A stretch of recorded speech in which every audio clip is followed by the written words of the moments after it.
देवगढ़ ठारे जिला स्तरीय जातीय पंचायतीराज दिवस पालित।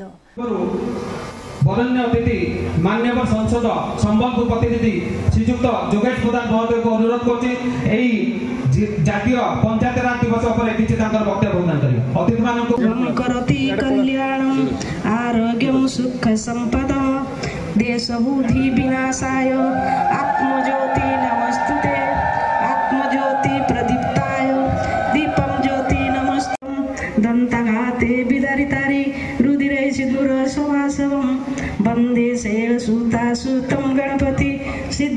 ये एक व्यवस्था जातीय स्तर में आसाला पंचायत राज इंस्टीट्यूशन को संविधानिक रिकग्नाइजेशन मिलता। ता पूर्वर ओडिशा रे पंचायत राज थिला सारा भारत वर्ष रे कम्युनिटी डेवलपमेंट ना रे सरपंच माने निर्वाचित होतले, किंतु सरकार चाहिए जेकोसी समय त्रिस्तरीय पंचायत राज व्यवस्था को सस्पेंड कर दी पारथुले।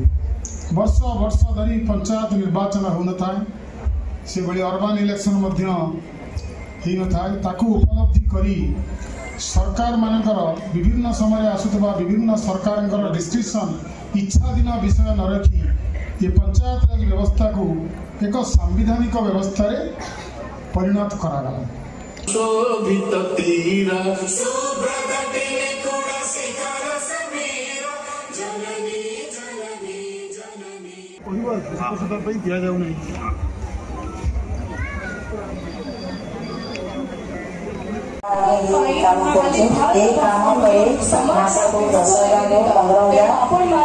Deogarh Devanand Naik report EPA news. एमिति आउ किछि नुआ नुआ खबर जानिबा पई हम ईपीए चैनल को लाइक शेयर एवं सब्सक्राइब करने को भूलंतु नहीं।